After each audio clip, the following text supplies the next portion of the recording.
Yeah, I got your presentation. Oh.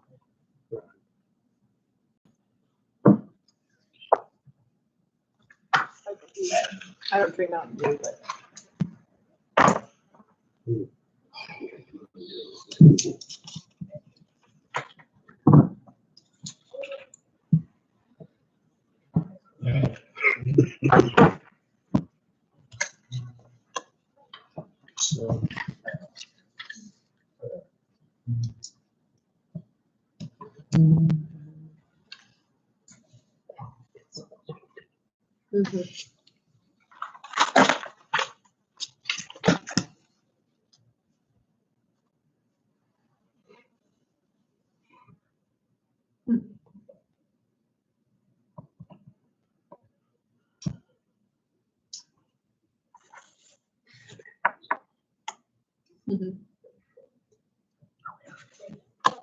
Looks like. That's the one.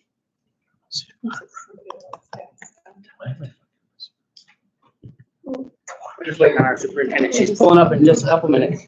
It is what? Should we turn off the heat? No. Yeah, it's live. We are live.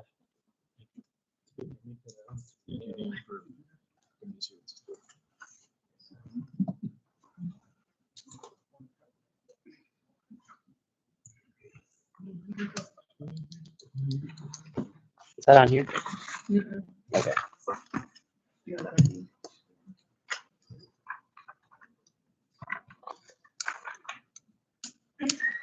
And I've got, are you put out on that? Yes. Did you need to sign in? Or do you want me to start Probably, signing? but I shared it with him too. You- But I shared it with him. I can sign it. That's nice. Can you forward it to the others, or is it- It's a, I have, I can forward it to you. I have it out. Do you?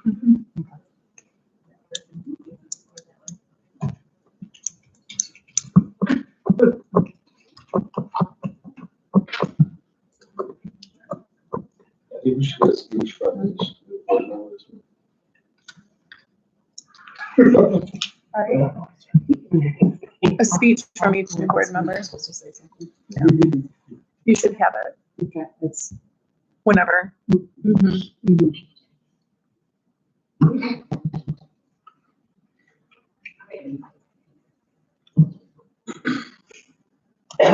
We email them soon.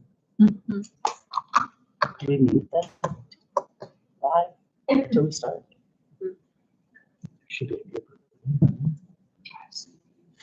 Do you have that? Listen, That's the camera.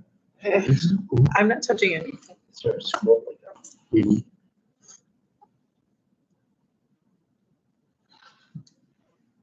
Oh, you know what?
Go ahead.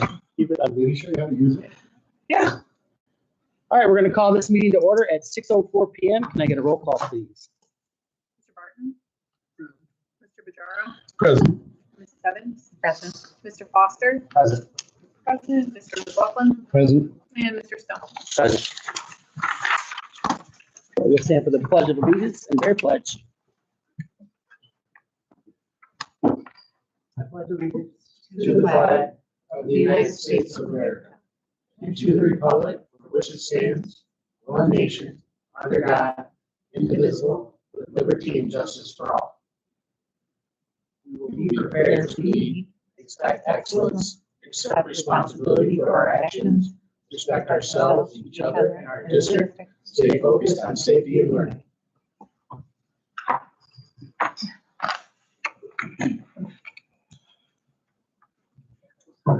Subject C is the approval of the agenda. I need a motion to approve the agenda as presented. So move. Mr. McLaughlin, Support. by Mr. Fajardo. Any discussion? Hearing none, all in favor? Yes. Opposed? Motion carries 7-0. Views and comments, citizens? I have none pertaining to the agenda. Okay. Written communication. I have none pertaining to the agenda. Moving on to special presentations, we have Jen Crosley, the high school principal. Plan changes to the curriculum guide and graduation requirements.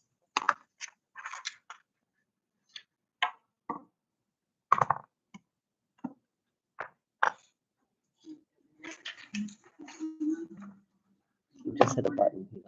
Go right to there. We shall move before you got here.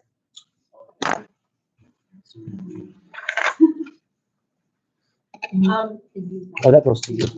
I'm used to you get on that side.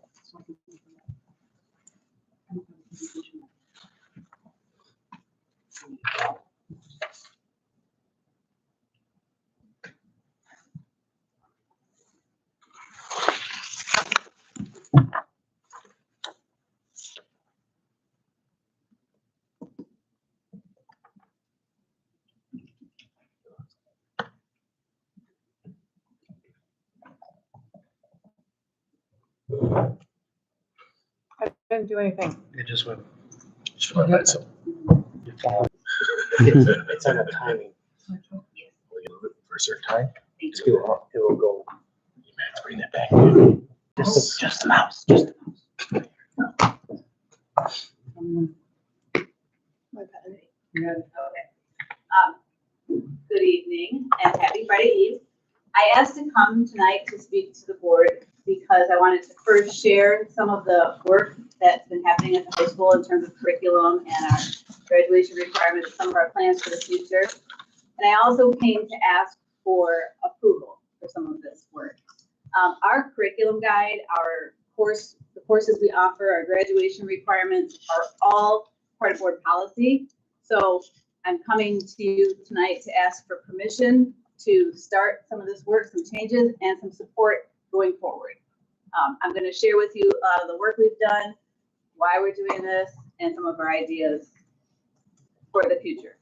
So this started last March, prior to Mrs. G coming and bringing on new curriculum.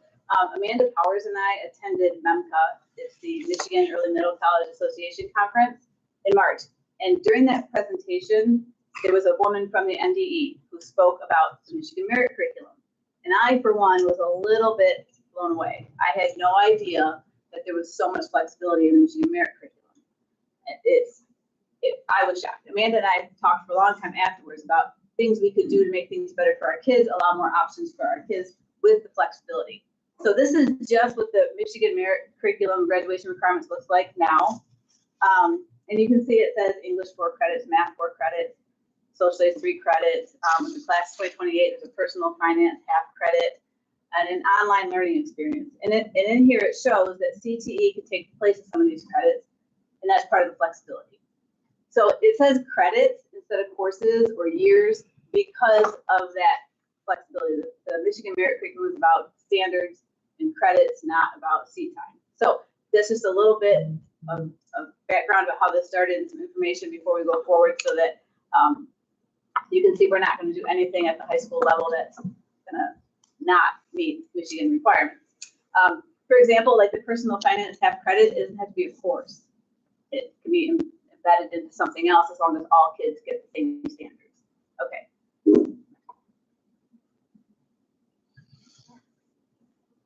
All right. So then fast forward to fall, and Mrs. G came along and said, we need some new curriculum, And so everybody started all this work.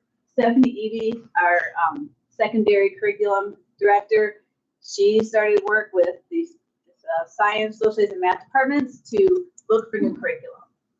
And tons of work was done, hours and hours after school, looking at different programs, looking at resources, doing research, looking at what schools use what, and to see how it all tied into the standards and state testing and all of that.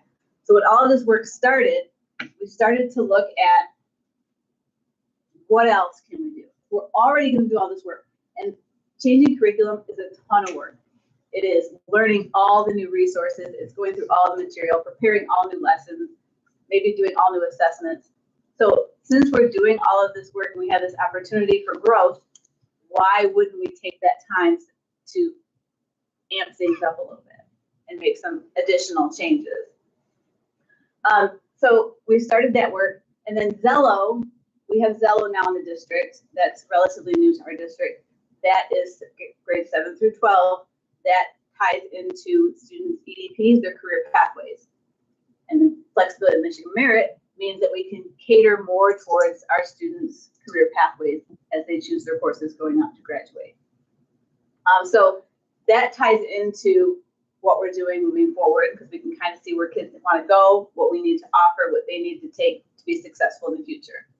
So you take that software that we have, you take the new curriculum and all this work, and then you throw in new technology, and every classroom in the high school now has an interactive display that we did not have before, which opens doors, it opens the world basically to the classroom. Teachers can now take this new material that we're going to get, all of the online components of it, have this basically giant computer at their fingertips for kids to do incredible presentations, different kinds of projects. They can use the curriculum with the technology to show students different parts of things. It just opens things wide open, and I know I'm not being very specific here, but it really opens the door for improvements, for us to move forward, offer new 21st century kinds of opportunities for our kids. So you take all of that that's happening in the high school, and I can only speak for the high school, that's happening right now, and there is an energy in the building where people are like, let's go, we're ready, bring it on, let's do this. What if we do that? Or even, we're already going to do all this work, why not do a little bit more to make things better? Okay, so we have a vibe in the high school right now that is ready to go, ready to put in some work and make some amazing changes for our kids. Because one thing I've always said about this district is that everybody wants what's best for the kids, and we have amazing kids, right? We have amazing families, and so we are working to make sure that we have the best educational experience for our kids at the high school. So that's part of that. All right, now I'm going to start to share some of these ideas, and I have to give you my disclaimer right now. This is a brainstorm list. These are ideas that either we talked about in a meeting, someone came to me with, but I wanted to make sure you saw some of the things we're looking at as we go forward, so that you can decide if you need to have us pump the brakes or if we're okay to keep looking at new ideas. One of the things we wanted to look at was our freshman schedule. Our freshmen, their schedule is locked down. Because of the courses we require that we have sort of tied to freshman year, if you're a band student, you get no electives. And it's hard, I can imagine, I remember being 14, but it's hard at 14, it's hard at any time to spend your day all day long doing only what you're required to do and not having any opportunities to see what you like. So if we had some more flexibility in our requirements and in our course book, then we could offer new opportunities and electives for freshmen to see what they like and to have some different experiences. For example, the district requires business computer apps to be taken in the high school to graduate. We put it in freshman year because it's an easy thing to put it in there. All freshmen take business computer apps. But the Michigan Merit doesn't require business computer apps. And let me say right now, I'm not going to ever suggest anything that's going to cost anyone their jobs, but we have one computer teacher at the high school, for example, and we borrow from the middle school for 1 hour of the day to cover classes.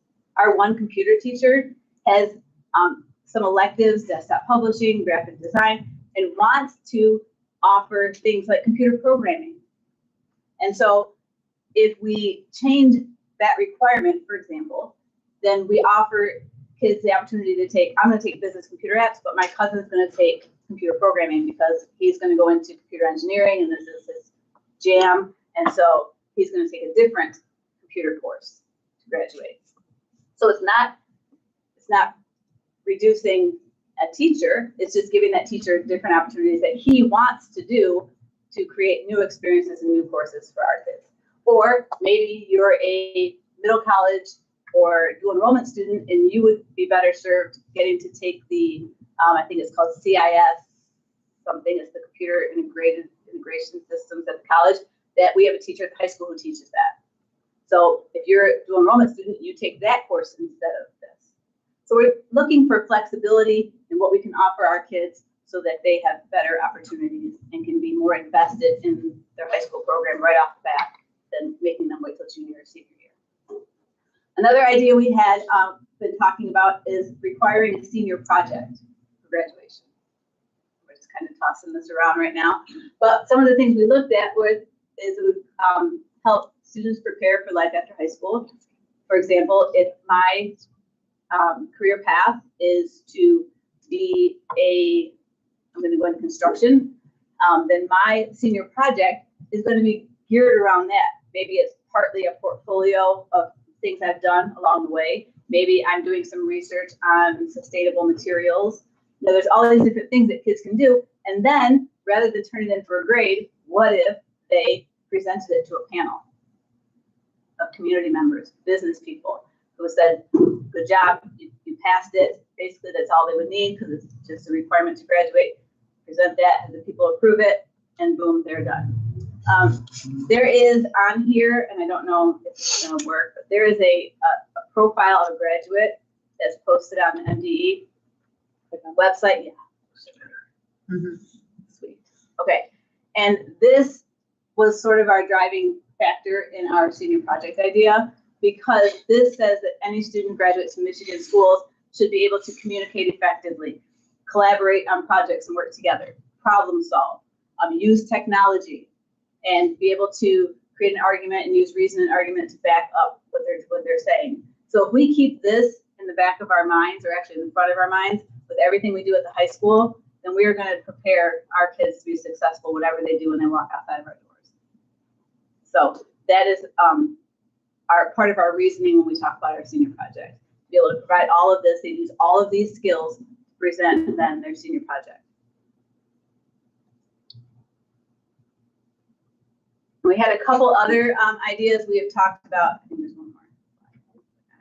We talked about there are people who are asking for cross-curricular collaboration. So this 9th grade teacher is teaching this novel that's taking place in the same time period as this 10th grade history class. Couldn't they all work together on one of the projects and have that opportunity to work across grade levels, across subject areas? These are just some of the, when I say the energy and the vibe in the high school is like, let's do this, let's do that, let's try all this new stuff. These are the things we're coming up with. I mentioned our computer teacher wants to offer computer programming. I have a Spanish teacher who wants to teach advanced Spanish, and actually kids, if they master the standards, can earn 2 credits in 1 year just by this creation. And she wants to do that to help grow a program, help immerse kids and pull those kids who want to go into that in school. And then everything we do then with the new work will all tie back to our students' EDPs, their educational development plan, and their career goals, so that they are, I always told my kids when I would taught junior English and they would get ready for the SAT, I would say, it might not matter to you now, but you should always put yourself in the best possible situation you can for whatever you decide when you graduate. So if we keep that in mind when we work with our kids and what we create for our kids, then we are helping them put themselves in the best position they can for whatever they decide to do after they graduate.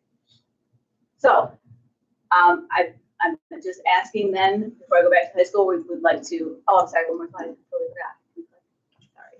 So next steps, here's what we're gonna do. We've been working in departments on this already. And tomorrow, our PD in the afternoon is curriculum work. Back in our departments, science, math, and social studies, we'll be working with Stephanie Evie again to hopefully narrow down. They've narrowed it down and they're hoping to pick one to sort of like start really focusing on. And all the other departments are going to be working on this. What are we going to do How are we going to amp things up? How are we going to make improvements, always growing, moving forward to offer our kids the best? So that's our work tomorrow. That's what we're going to continue to do regardless of what happens. We're going to kind of finalize some of our ideas and some of the things we want to include to tighten this up. We will have to revise our curriculum guide, and I'm totally fine with sitting there typing it all up. Obviously, there's a committee of people who will have to look at it after me, make sure it's what we wanted as a group. We'll bring it back to the board so you can say, okay, you didn't do anything too crazy. And then after that, it's continued work all summer long. I mean, I think we plan on working, most people plan on working over the summers on this new curriculum anyhow. We might as well continue working. And then, of course, next year we'll have to continue. Anytime you do anything with growth or improvements, it's constant. It's try something, we'll evaluate it, look how we can change it, make it better, and continue to always put our best foot forward to high school. So if you are okay with us moving forward, and I'm not sure if we have to discuss that tonight or later, then we're ready to put the work in. Okay. Thank you. Thank you. Thank you. Thank you, Ms. Crossley.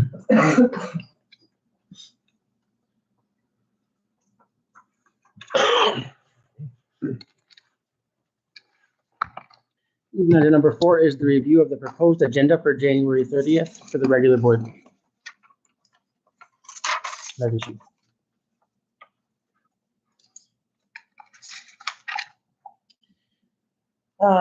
We have the honoring of heroes.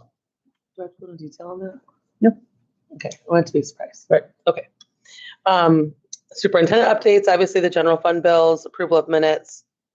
We have some hirings, elementary custodians, elementary parapros, and citizen comments and board administration. And you may add some things to that. Yes, For sure. yes.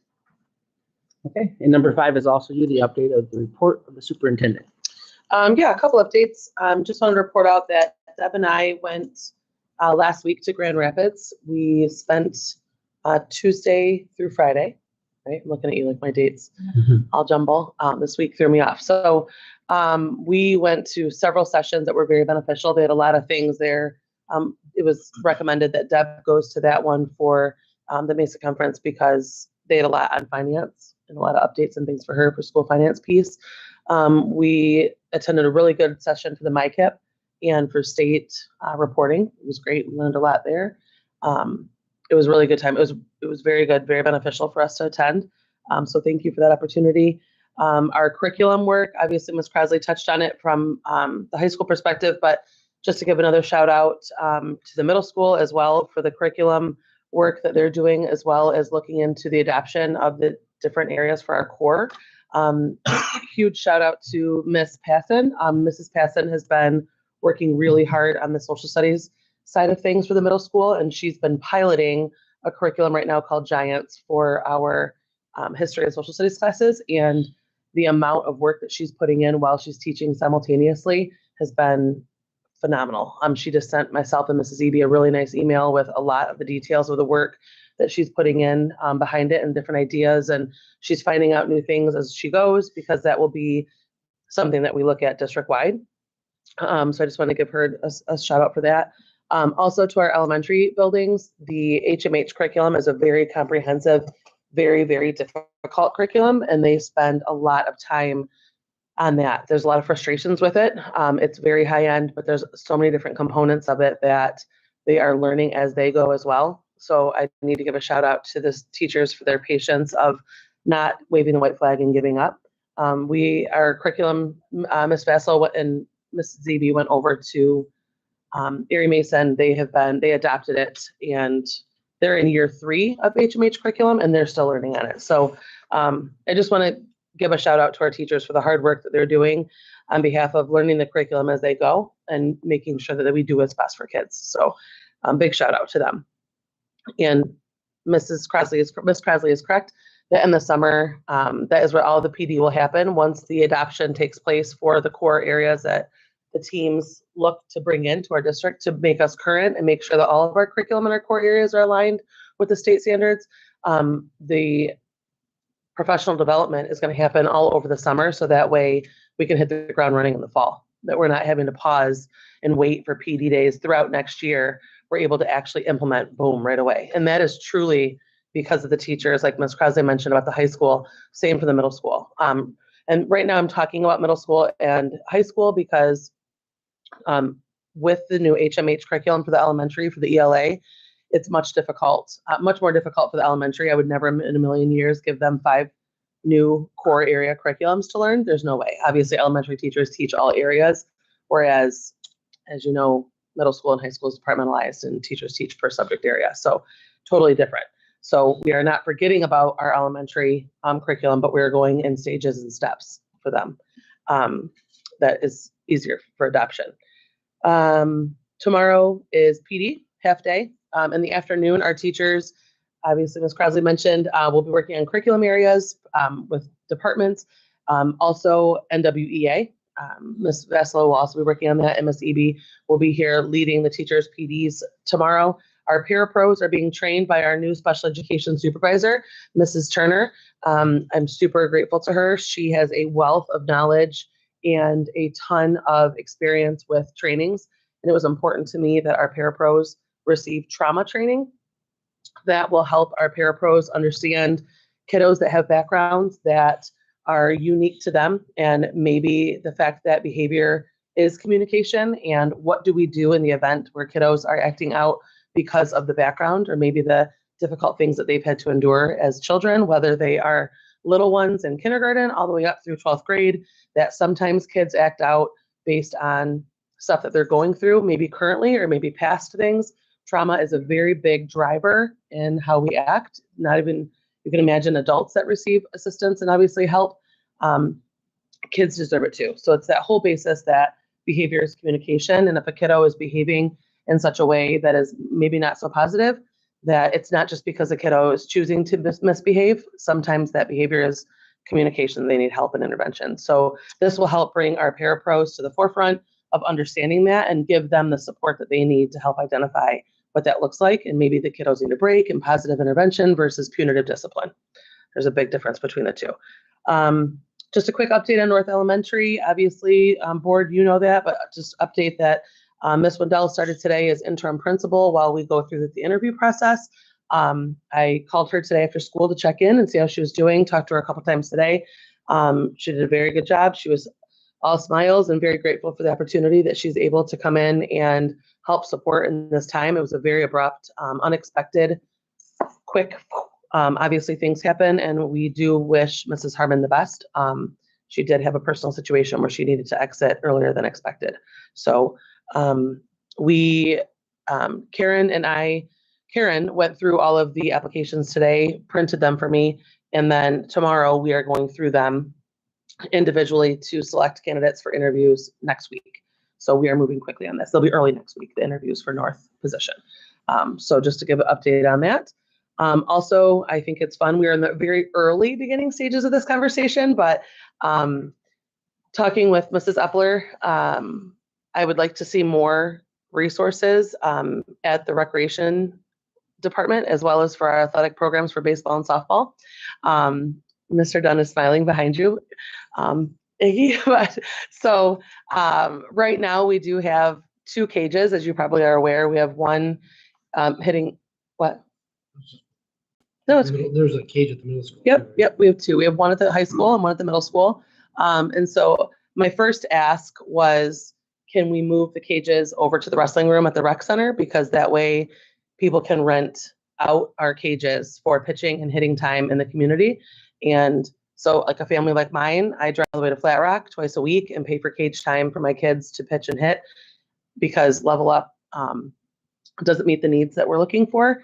And there's a lot of families that drive out of Monroe County for hitting and pitching. So if our rec opened up, it would be a nice opportunity, I think, for baseball and softball communities to come in.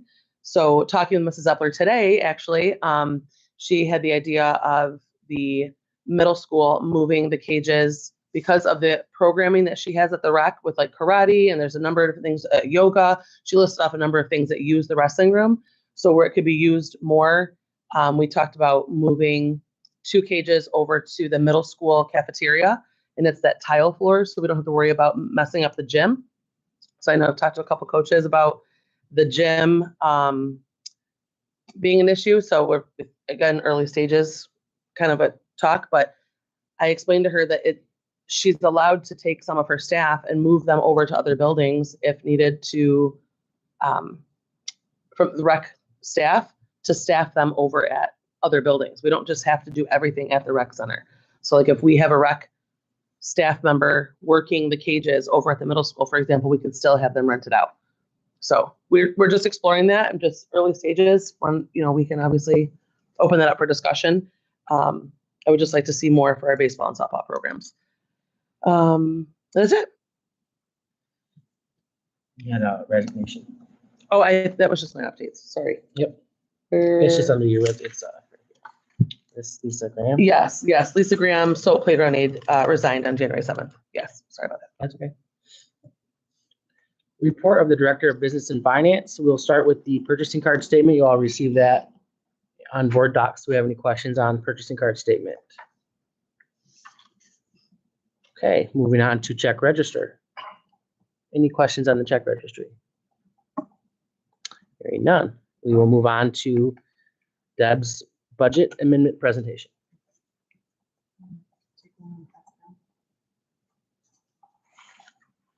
Okay, so this is a preliminary budget revision that is done usually after the first 5 to 6 months, somewhere in that time frame. So preliminary, as I have it right now, and look around.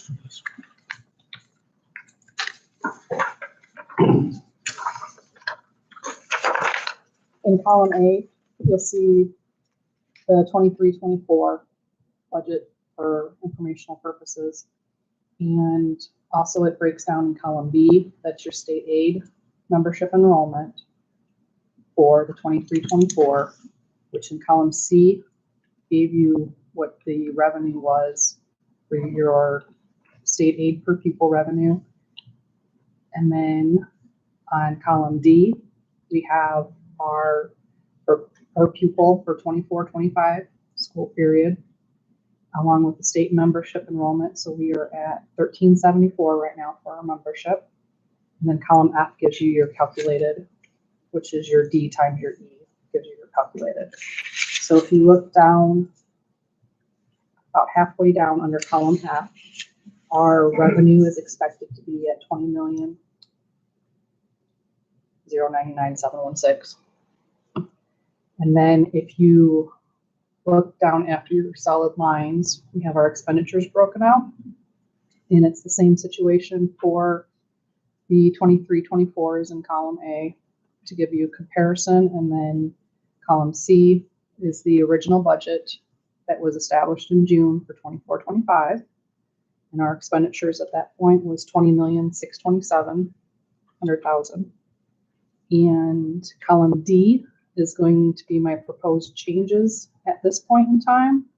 So I am proposing a change, which is kind of heavy, and it's a little padded, of $1,331,000. And so that brings our total expenditures to $21,959,182.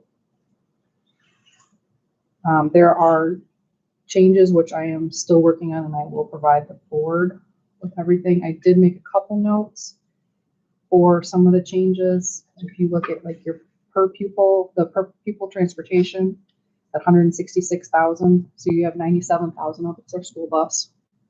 And then there's an increase of $60,000 for the employees taking healthcare, along with the added in cost for the healthcare for this coming year. So that's all taken into account also, the added healthcare costs. The $317,000 is the air conditioning at the middle school. Other expenses, which I'm going to break them down further, like our smart boards. A lot of those things are. So I'll break down and I'll send it out to the board as I actually kind of finalize this rough draft. Okay. The main thing that everybody wants to know is how does this affect our fund balance, and we'll be at 27% after everything. And it's heavily padded on the expenditure side. So You say this is preliminary, so It is preliminary. once you finish it, you'll send it out. Yeah, I'll send it out to everybody, and then, hopefully I'll list out everything as to what the changes were and why we added the costs. Any questions for Deb? Hearing none. Thank you, Deb. Moving on to the facilities update. Subject A is the ticket booth project and track project update. Mr. Dunn?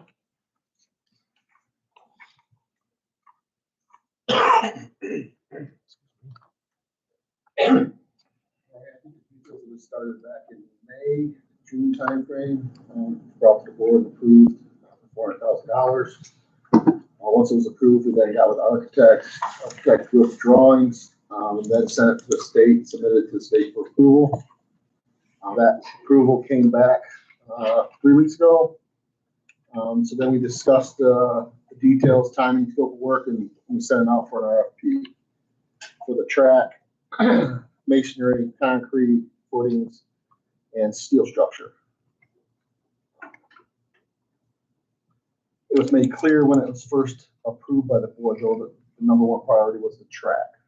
Not the first thing to do, but the number one priority as far as cost. And make sure we covered that before we did anything else. So I'm just going to touch on these prices that came in. I'm not going to touch on the companies or anything like that. I'll touch on a few details about what we found out through the process, and then Amy and I still need to discuss and give a recommendation. So we haven't done that, so I'm not going to go into that details. But for the track, we had four bids. 2 bids were from out of state, and 2 bids were from in-state. One of the bids was from the company who originally did our track back in 2008. So the prices are $238,000, $244,678, $297,350, $246,100. Again, 2 of those prices are from companies out of state. They work around the United States, but they are from out of state. The next RFP for the, I lump them as concrete masonry together because I would not separate that because one company would be dependent on the other. So I wouldn't do that, but here are the prices on the concrete and masonry together. First, company A was $267,935.20. Company B was $114,305. And company C was $94,300. 2 of those, or 2 of those companies are also, one of those companies are from out of state. The other 2 are local companies. We have one company calling another company trying to get their quotes and stuff, real odd. We had 2 companies that did specs that were wrong. But again, I gotta go over all these details with Amy. Once we get the details, I'll give her my recommendation. She'll give a recommendation to the board. We did have steel structure that was also off an RFP, but we realized the specs were incomplete. Painting of the steel structure was incomplete or not clear. And then also the badging specs of the steel structure were incomplete. So that's my place where I wish I could give you more details, but I can't give you details until I talk to Amy. So for it wouldn't be fair. For the state, we're just waiting on it until all those details. Just waiting on it. I got to contact the architect. The architect's supposed to clear that up, and then we have to go through that process again. But it's got to be clear, or it wouldn't be done properly. So, right. I want to make sure it's right, and based on what I've seen, it would not be based on that. So. When should the board expect a recommendation from Ms. G? I will sit with Ms. G either tomorrow or early next week, so we'll have a recommendation hopefully by, because we want to get started as soon as possible, right? That was my next. The weather's nice, you can put footers in, you can prep it, you can get ready for spring. So I would like to do that as soon as possible, so. Okay. Hopefully before the board. Good. Yes. I would like to say it would be before the board meeting. Yeah. That's, yeah. There should be no reason why not. Good. Thank you. Yeah. Thank you guys. Thanks, Jody. Okay, number 8 on the agenda is other items the board wishes to consider, and this would be items you wish to consider in the future or even for the next meeting. I'll start with you, Corey, here on the end. Do you have anything you'd like to consider? No, I don't think so. Okay, Mr. Pajaro. I think we have enough. Ms. Evans. Not at this time. Okay, Mr. Martin. Mr. Foster. I am good at this time. You're okay? Okay, thank you. Moving on to oral communications, citizens. I have one. Okay, Right. Mr. Fryer, if you'd like to take the podium, we can give you your 3 minutes. Sure.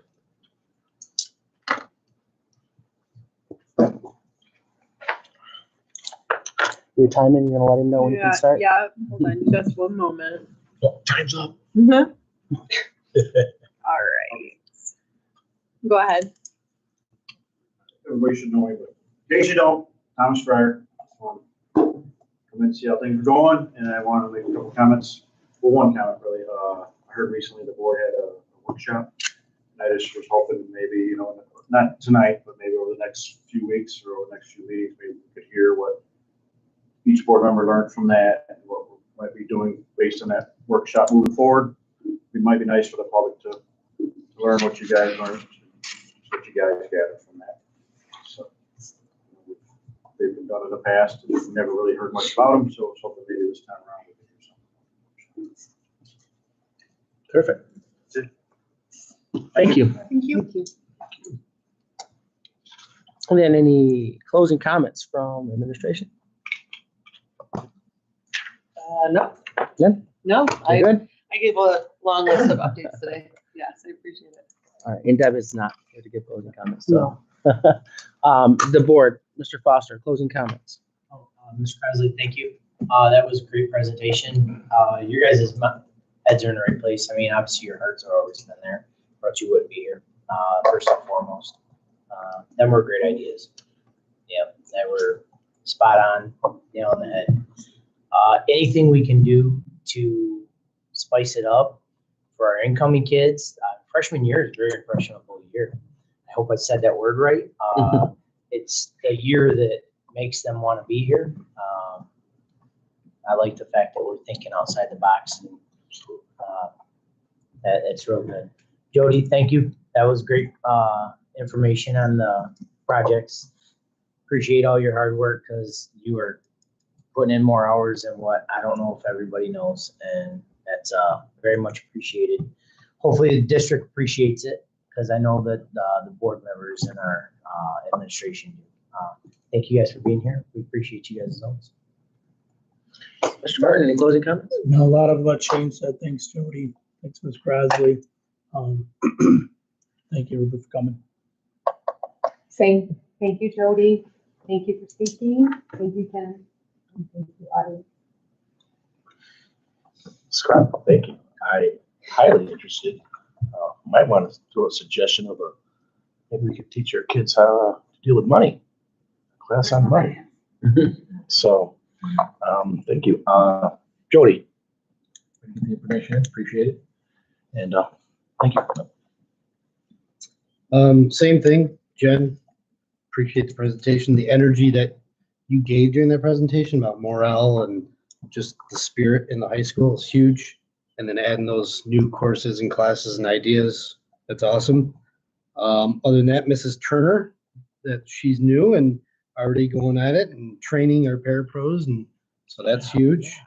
She's great. I love the idea of the hitting cages that you talked about, so that's huge as well. Other than that, Jody, appreciate the update on the projects. I know we always, during the committee as well, we talked about plenty of things, and we can keep going and keep going and keep going. So having those details as well for the larger projects is huge. Other than that, online broadcasting, I think hopefully that goes well. I know there's some little things that we want to add to it or change, but I think it's great. So, I should probably wear a hat. Go ahead. I disagree. I don't like being on camera, but we're here anyway. Mrs. Crosley, thank you. Ms. Crosley, thank you so much. It's learning about all of the Michigan merit curriculum changes it's mind blowing. I live it every day, and to see the changes, it was very much rote when we were in school. Like, you had to take biology and you had to take chemistry, and now they have so many more options for our kids. It's amazing to be able to offer all of the really great things for them. And, of course, I'm a proponent for online learning. So what can I say? Thank you, Jody, for all of your hard work. And thank you guys for all being here. And yeah, that's it. Okay. Ms. Crossley, I have a high schooler. I can vouch for that energy over there. She said it's night and day from last year. Everyone's on board. So I'm glad to see the presentation. Look forward to seeing more. Jody, thank you. Thank you, community, for coming out, and staff. Mr. Fryer, thank you for speaking. And I'll see you all here next Thursday. So, motion to adjourn the COW meeting. So moved. Coring and supported by Support. Mrs. Lancaster. Any discussion? Hearing none, all in favor? Yes. Opposed? Motion carries 7-0. We are adjourned at 6:46. 6:46. I think that's a record. Awesome. Even with presentations. We did back 100 years ago. Corey's Ms. Bradley,